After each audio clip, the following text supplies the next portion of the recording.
Vuonna 2011 bloginsa perustanut nuori valokuvaaja Mikko Puttonen on nyt kansan huulilla. Blogi on suositumpi kuin koskaan ja julkisia lukijoita 17-vuotiaan Puttosen blogilla on liki 3500. Kävimme Jyväskylässä haastattelemassa Puttosta ja paljastamme nyt Puttosen suurimmat salaisuudet. Milloin ja miten valokuvausharrastus alkoi?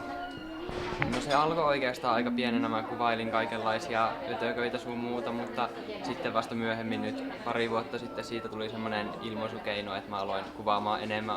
Heiluin kameran kanssa vähän väliä tuolla mallin kanssa ja sitten niin tosiaan mä aloin kuvaamaan mallien kanssa, ne ötökät vaihtui malleihin siinä samalla ja kyllä mä nyt kuvaan ihan älyttömän paljon.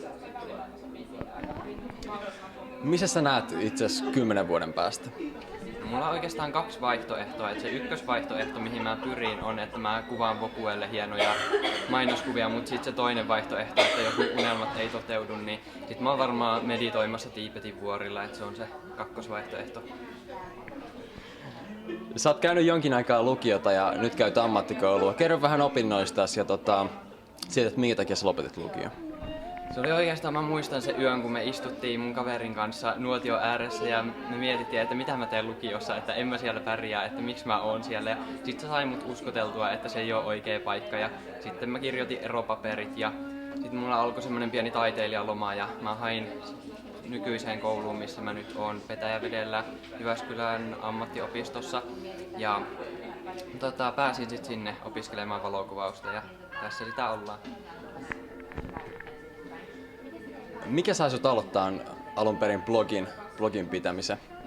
No oikeastaan mä haluaisin jonkun väylän, missä mä voin näyttää mun kuvia maailmalle ja julkaista niitä, että se oli lähinnä se syy.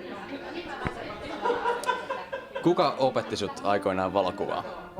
No oikeastaan mä oon aika pitkälti itse oppinut, että mä oon vaan kokeillut kaikenlaista ja hääräillyt kameroiden parissa, mutta kyllä sit pientä tukea sai iskältä, joka on sit kanssa kuvannut nuorempana paljon. Nyt kun sä oot aika pitkään valokuvannut, niin opiks sä vielä valokuvausta? Opiks sä valokuvauksesta vielä uutta? Voi kuule, mulla on niin paljon opettavaa, että et tiedäkään, mutta kyllä aina on opittavaa ja joka kuvauksesta oppii uutta ja kyllä mulla on paljon vielä opittavaa. Mitä sä ajattelet valokuvaajien työllisyydestä? Minkälaiset sun omat työllisyysnäkymät tulisi olemaan? No onhan niitä rappiotaiteilijoita vähän joka nurkissa, mutta kyllä kovalla työllä ja ehkä eniten semmoisella intohimolla pääsee vielä pitkälle, että sitä multa löytyy, jos ei muuta, niin kyllä mä toivon, että mä vielä työllistyn tällä. Mistä sä oot nyt, sä oot pitänyt aikaan blogia, niin mistä sä oot saanut rahaa valokuvaus- ja muihin tarvikkeisiin?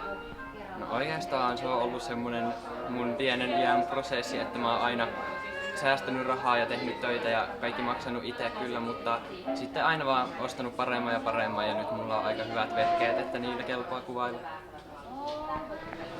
Jos sä et ole päivittänyt blogias pitkään aikaan, niin tuleeko sulla paineita ottaa kuvia sitten vaikka väkisin?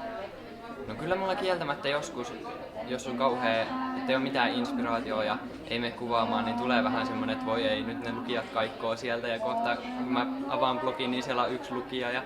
Mutta kyllä sit niistä menee aina, tulee joskus inspiraatio keskellä yötä ja sitten on vaan, että nyt taas kuvaa. Ja en mä tiedä, mutta kyllä mä yritän päivitellä sitä aktiivisesti silti.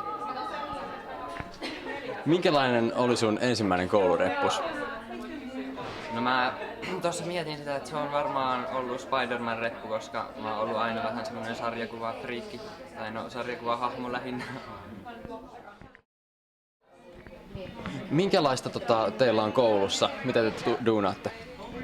No lähinnä meillä on nyt ollut kaikkea taidehistoriaa ja dokumentaristista kuvausta, eikä vielä oikein sellaista mun juttua, semmoista, joo. Ja meillä tulee kakkosvuonna luovempaa kuvausta ja mä ootan sitä innolla ja vähän studiojuttuja, niin pääsee vähän toteuttaa itteensä enemmän siellä koulun puolella. Onko teillä mukavia opettajia siellä? Onko ne asiantuntevia? Oikea asia.